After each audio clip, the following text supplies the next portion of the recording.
여러분, 우리는 모두 연결되어 있습니다. 더욱 빛나는 나에 오신 걸 진심으로 환영합니다. 우리는 매일 수많은 사람들과 이야기를 나누며 살아갑니다. 친구와 가족, 동료와의 대화는 우리의 삶을 풍요롭게 만들죠. 그런데 혹시 이런 경험 있으신가요? 무심코 한 말이 큰 문제로 이어져 후회했던 적 말입니다. 친한 친구에게 솔직하게 말했던 한마디가 두고두고 마음에 남아 관계를 어색하게 만든 적 있나요? 이 말만은 하지 말았어야 했는데 라는 후회가 들었던 순간 우리 모두 한 번쯤 겪어봤을 겁니다. 오늘은 인간관계에서 절대로 말하지 말아야 할 말들에 대해 이야기해 보려고 합니다. 어떤 이야기가 다른 사람과의 관계를 어긋나게 만들 수 있을까요? 그리고 그 말들이 우리에게 어떤 영향을 미칠까요? 사람을 만나면 절대로 하면 안 되는 말 6가지. 지금 시작합니다. 여러분, 혹시 이런 경험 있으신가요? 멋진 성과를 이루었을 때 그걸 자랑하고 싶은 마음이 들었던 적. 인간은 누구나 자신의 성과를 인정받고 싶어 하는 본능이 있습니다. 하지만 자랑이 지나치면 어떤 일이 벌어질까요? 노자는 이렇게 말했습니다. 자기를 자랑하는 사람은 신뢰를 잃기 쉽다. 자랑이 가져오는 부작용에 대해 경고하고 있는 것이죠. 여기서 신뢰를 잃는다는 것은 단순히 누군가의 신뢰를 배신하는 것이 아니라 자랑이 우리의 인간관계에 어떤 부정적인 영향을 미치는지를 의미합니다. 한번 상상해 볼까요? 친구들과의 모임에서 당신이 최근에 산 멋진 차를 자랑하고 있다고 가정해 봅시다. 이번에 새 차 샀어. 진짜 멋지지? 옵션도 최고급이고 드라이브 할 때 정말 환상적이야. 처음에는 친구들도 우와, 정말 대단하다. 라고 반응할 것입니다. 하지만 이런 자랑이 반복되면 어떻게 될까요? 친구들은 점점 불편함을 느끼기 시작합니다. 저 친구는 항상 자랑만 하네. 나도 열심히 살고 있는데. 라는 생각이 들게 마련이죠. 노자의 지혜를 빌리자면 자랑을 통해 얻는 일시적인 만족감은 금방 사라지고 남는 건 불편함 뿐입니다. 자랑을 들은 사람들은 점차 멀어지고 자랑을 한 본인 역시 자랑이 무의미하게 느껴지기 시작합니다. 더 나아가 자랑은 종종 사람들 사이에 질투와 경쟁심을 불러일으키며 오히려 관계를 해칠 수 있습니다. 어느 날 한 지혜로운 현자가 마을에 나타났습니다. 그는 마을 사람들에게 이렇게 말했습니다. 자랑은 바람과 같다. 바람이 지나가면 아무것도 남지 않는다. 그러나 신뢰는 나무와 같다. 시간이 지나도 단단히 뿌리를 내린다. 마을 사람들은 처음에는 그 말을 이해하지 못했습니다. 하지만 시간이 지나면서 깨닫게 되었습니다. 자랑은 순간의 기쁨을 가져다 주지만 신뢰는 오랜 시간 동안 관계를 지켜준다는 것을. 그러면 성과를 어떻게 공유해야 할까요? 노자의 가르침에 따르면 겸손과 배려가 중요합니다. 자랑 대신 성과를 공유할 때는 감사의 마음을 표현하고 함께 이뤄낸 사람들에게 공을 돌리는 것이 좋습니다. 이번 프로젝트 정말 잘 끝났어. 팀원들 덕분에 가능했던 일이야. 모두가 최선을 다했거든. 이렇게 말하면 듣는 사람들도 편안하게 받아들이고 자랑하는 사람에 대한 호감도 높아집니다. 결국 자랑은 자제하고 겸손하게 성과를 나누는 것이 우리 모두에게 더 나은 결과를 가져다 줍니다. 잊지 마세요. 외부의 인정보다는 내면의 만족을 추구하세요. 자신의 성과에 대해 스스로 만족하고 다른 사람의 인정을 받기 위해 자랑할 필요가 없다는 것을 깨닫는 것이 중요합니다. 겸손과 배려로 사람들과의 관계를 더욱 돈독히 하시길 바랍니다. 두 번째, 여러분, 혹시 친구나 가족이 여러분에게 중요한 비밀을 털어놓은 적이 있나요? 우리는 모두 신뢰할 수 있는 사람에게 비밀을 나누고 싶어 하죠. 그런데 그 비밀을 다른 사람에게 말하면 어떤 일이 벌어질까요? 주인은 말했습니다. 의리란 타인의 비밀을 지키는 데서 시작된다. 의리와 신뢰는 타인의 비밀을 지키는 데서 비롯된다는 것입니다. 의리와 신뢰가 중요한 이유는 무엇일까요? 한번 상상해 볼까요? 친구가 여러분에게 아주 중요한 비밀을 털어놓았다고 생각해 봅시다. 예를 들어, 그 친구가 어려운 가정사나 개인적인 문제를 말한 상황입니다. 사실, 나 요즘 많이 힘들어. 남편이 바람을 핀 것 같아. 이런 상황에서 여러분은 그 친구의 비밀을 지켜야 합니다. 하지만 무심코 다른 친구에게 이 이야기를 하게 된다면 어떻게 될까요? 야, 너 혹시 알고 있어? A가 요즘 집안 문제 때문에 힘들대. 이 말을 들은 다른 친구는 또 다른 사람에게 이 이야기를 할 수 있습니다. 결국 그 친구의 비밀은 순식간에 퍼져나가고 친구는 자신의 비밀이 퍼진 것을 알고 큰 상처를 받을 것입니다. 주희의 지혜를 빌리자면 타인의 비밀을 지키는 것은 단순한 예의가 아니라 신뢰와 의리의 핵심입니다. 비밀을 털어놓는 사람은 자신을 믿고 이야기한 것이므로 그 신뢰를 배반하지 않는 것이 중요합니다. 만약 비밀이 퍼지게 되면 그 사람은 큰 배신감을 느끼게 됩니다. 그렇다면 타인의 비밀을 어떻게 지켜야 할까요? 비밀을 듣는 순간 그 비밀을 절대 다른 사람에게 말하지 않겠다고 다짐하세요. 비밀을 털어놓은 사람이 입장에서 생각해 보세요. 그 사람에게 얼마나 중요한 문제인지, 그 비밀이 얼마나 큰 부담인지 이해하려 노력하세요. 공감과 이해는 비밀을 지키는데 큰 도움이 됩니다. 신뢰를 잃는 것은 쉽게 회복되지 않는다는 점을 기억하세요. 비밀을 지키는 것은 신뢰를 유지하고 관계를 깊게 만드는 중요한 행위입니다. 만약 그 비밀이 너무 무겁거나 혼자서 감당하기 어려운 경우 그 사람의 동의를 얻어 필요한 도움을 요청할 수 있습니다. 단, 동의 없이 함부로 다른 사람에게 털어놓지 않도록 주의하세요.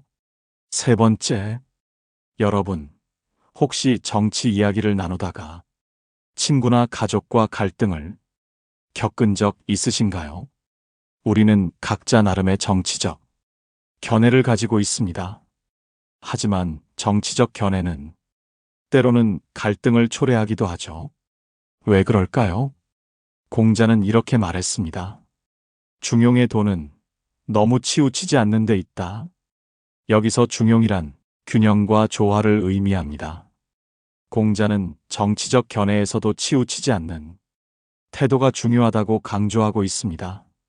왜냐하면 치우친 견해는 갈등을 낳기 때문입니다.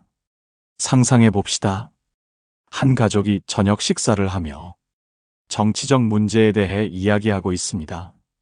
한 사람은 정부의 정책을 강하게 지지하고 다른 사람은 그 정책에 대해 반대 의견을 가지고 있습니다.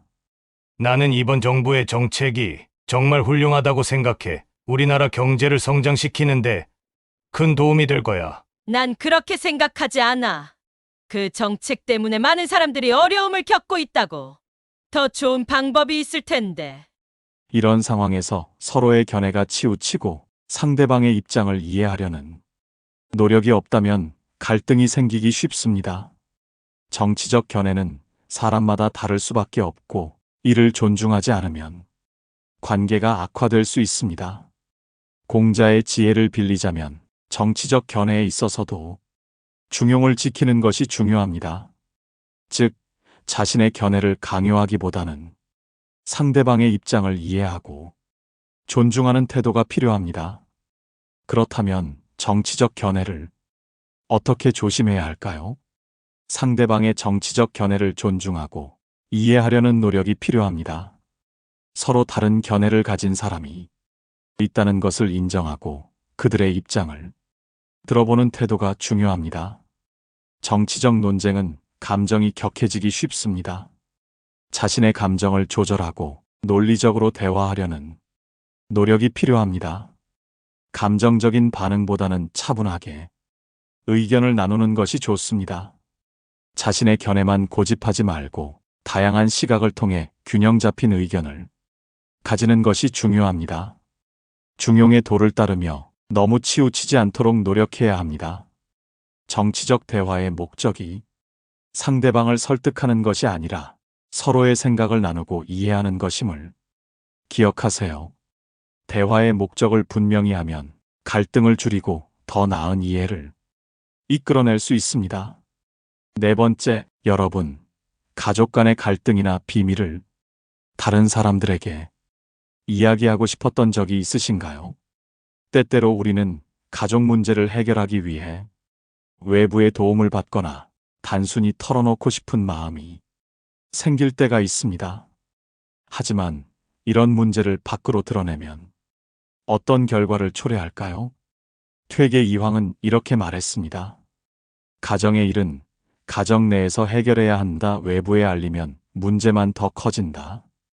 이 말은 가족 문제를 외부에 노출시키는 것이 결국 문제를 더욱 악화시키고 가정의 평화를 해칠 수 있음을 강조합니다. 한번 상상해 봅시다. 가족 간의 갈등으로 스트레스를 받고 있는 상황에서 이 문제를 친구나 지인에게 이야기하고 싶어 합니다. 우리 집 요즘 난리도 아니야. 우리 애가 결혼을 한다는데 아무래도 문제가 좀 있는 것 같아. 설득을 해도 안 되고 어떻게 해야 할지 정말 힘들어. 친구는 처음에는 동정심을 보일 수 있지만 시간이 지나면서 이 문제는 다른 사람들에게 알려질 수 있습니다. 그러면 가족 간의 갈등이 더욱 커지고 관계는 더욱 복잡해질 수 있습니다. 그리고 이야기는 눈덩이처럼 부풀려져 자신도 모르는 사이 오해와 편견들이 내 주변을 맴돌 수 있습니다. 나중에 일일이 해명을 할 수도 없는 노릇이고 나는 그런 사람, 우리 가족은 그런 가족으로 낙인 찍혀 있을 수 있습니다. 가족 간의 문제는 가정 내에서 해결하려고 노력하세요. 문제를 가족끼리 논의하고 서로의 입장을 이해하며 해결책을 찾는 것이 중요합니다. 가정의 문제가 해결하기 어려운 경우 가족 상담이나 전문가의 도움을 받아보세요. 전문가의 중재와 조언은 문제를 해결하는데 큰 도움이 될 수 있습니다. 여러분, 여러분의 과거 실수나 후회가 다른 사람들에게 드러날 때 어떤 일이 일어날까요? 우리는 종종 자신이 과거의 한 실수를 다른 사람들과 나누고 싶어 하는 순간이 있습니다. 그러나 과거의 실수를 남에게 말하는 것이 어떤 결과를 초래할 수 있는지 아는 것이 중요합니다. 중용은 이렇게 말합니다. 자신의 결점을 남에게 드러내는 것은 스스로를 부끄럽게 만드는 일이다. 이 말은 과거의 실수를 타인에게 드러내는 것이 오히려 자신의 자존감을 낮추고 타인에게 부정적인 인상을 줄 수 있음을 경고합니다. 한번 상상해 봅시다. 여러분이 과거의 실수를 친구에게 털어놓고 싶어 합니다. 사실 예전에 내가 이런 실수를 했어. 그때 이렇게 행동했었지. 친구가 처음에는 이해를 보일 수 있지만 이 이야기는 시간이 지나면서 친구의 마음속에 남을 수 있습니다. 과거의 실수를 드러내면 타인은 무의식적으로 당신을 그 실수로 평가할 수 있으며 이는 당신의 이미지에 부정적인 영향을 미칠 수 있습니다. 과거의 실수는 자신의 비밀로 남기고 현재와 미래에 집중하는 것이 중요합니다.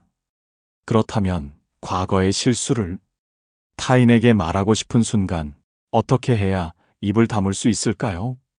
과거의 실수에서 교훈을 얻고 자신이 어떻게 성장했는지 반성하세요. 실수를 인정하고 그 교훈을 내면화하는 것이 중요합니다. 현재의 상황과 행동에 집중하고 과거의 실수로 인해 현재와 미래를 방해받지 않도록 하세요. 현재의 모습을 보여주는 것이 더 중요합니다. 과거의 실수를 방어할 필요가 있을 때는 부드럽게 이야기하세요. 그러나 지나치게 자세히 설명하지 않도록 주의하세요. 핵심만을 간단히 전달하는 것이 좋습니다. 자신의 과거 실수를 언급할 필요가 있다면 그것을 통해 배운 교훈이나 긍정적인 변화를 강조하세요. 과거의 실수보다 현재의 성장을 부각시키는 것이 중요합니다. 과거의 실수로 인한 감정을 관리하세요. 감정을 솔직하게 표현하되 자신의 결점을 드러내는 것보다는 긍정적인 방향으로 이야기하는 것이 좋습니다. 마지막 6번째, 여러분, 자신의 재산 상태나 빚을 타인에게 말하지 마십시오. 경제적 상황에 대한 이야기는 조심해야 하며 외부에 드러내면 예상치 못한 부작용이 있을 수 있습니다. 순자는 말했습니다. 빈곤은 부끄러운 일이 아니다. 그러나 그 빈곤을 누설하는 것은 부끄러운 일이다. 김 씨는 최근 사업이 실패하고 큰 빚을 지게 되었습니다. 전 회사에서 동료들과 점심을 함께 하던 중 자신의 경제적 어려움에 대해 언급하게 되었습니다. 사실 요즘 재정적으로 많이 힘들어. 사업이 잘못되면서 많은 빚을 지게 되었어. 이후 김 씨의 경제적 상황은 회사 동료들 사이에서 빠르게 퍼지기 시작했습니다. 동료들은 김 씨를 걱정하기보다는 그가 왜 어려움을 겪고 있는지에 대해 추측하기 바빴습니다. 회사 나가더니 그럴 줄 알았다며 비웃는 사람들도 생겨났습니다. 타인에게 자신의 경제적 어려움을 공개하면 그로 인해 자신이 무능하거나 불안정한 사람으로 보일 수 있습니다. 이는 사회적 평판에 부정적인 영향을 미칠 수 있습니다. 또한 사람들이 과도한 관심이나 조언을 하게 될 수 있습니다. 이런 조언이 오히려 부담스럽거나 도움이 되지 않는 경우가 많습니다. 자신의 경제적 상황은 신중하게 다루고 필요할 경우 신뢰할 수 있는 전문가에게 상담받는 것이 좋습니다. 지나치게 공개하지 말고 타인의 불필요한 관심을 피하세요. 경제적 어려움이 있더라도 스스로를 부끄럽게 여기지 말고 자신의 가치와 능력을 존중하세요. 자존감을 유지하는 것이 중요합니다. 반대로 자신의 경제적 성공이나 재산 상태를 타인에게 자랑하거나 공개하는 것도 조심해야 합니다. 성공을 과시할 경우 빈곤을 말했을 때보다 더 엄청난 부작용이 있을 수 있습니다. 김 씨는 최근 부동산 투자로 큰 성공을 거두었습니다. 친구들 모임에서 자신이 구매한 고급 차와 집에 대해 자랑하며 이렇게 이야기했습니다. 이제는 집도 큰 걸로 바꾸고 좋은 차도 샀어요. 다 투자 성공 덕분입니다. 처음에는 친구들이 김 씨의 성공에 대해 부러워하며 축하해 주었지만 시간이 지나면서 일부 친구들은 김 씨의 성공에 대해 질투를 느끼기 시작했습니다. 몇몇 친구들은 그가 투자에서 얻은 수익을 지나치게 자랑한다고 생각하게 되었고, 결국 김 씨는 친구들과의 관계가 어색해지기 시작했습니다. 게다가 돈을 빌려달라고 하는 사람까지 생겨 난감한 상황이 이어졌는데요. 자신의 성공을 자랑하기보다는 겸손하게 행동하세요. 다른 사람들의 감정을 배려하고 성공을 조심스럽게 다루는 것이 좋습니다. 경제적 성공에 대해 이야기할 때는 신중하게 접근하세요. 특히 경제적 상황이 어려운 사람들과의 대화에서 과시하지 않도록 주의하세요. 성공을 공유할 때는 긍정적이고 건설적인 대화를 유지하세요. 다른 사람들과의 대화를 통해 함께 성장할 수 있는 기회를 찾는 것이 중요합니다. 상대방이 불편함을 느끼지 않도록 배려하세요. 성공을 나누고 싶다면 자신의 노력이나 전략, 과정 등을 공유하는 것이 좋습니다. 과시보다는 경험을 나누는 방식으로 접근하세요. 인간관계의 진정한 가치는 상대방을 이해하고 존중하며 배려하는 데서 비롯됩니다. 우리가 마음을 다해 서로를 대할 때 비로소 우리는 더 깊고 의미 있는 관계를 맺을 수 있습니다. 오늘의 이야기들이 여러분의 삶에 작은 변화와 긍정적인 영향을 주기를 바랍니다. 혹시 여러분들이 겪어온 삶 중에 타인에게 말했을 때 부정적인 결과로 돌아왔던 것이 있다면 댓글로 함께 적어주세요. 다른 분들께 도움이 많이 될 것입니다. 오늘 영상이 도움이 되셨다면 소중한 분들께 공유해 주시고 구독과 좋아요를 눌러 더 많은 공감을 나눠보세요. 오늘도 소중한 관계에 한 걸음 더 가까워진 하루였길 바랍니다. 시청해 주셔서 감사합니다. 이상으로 더욱 빛나는 나였습니다.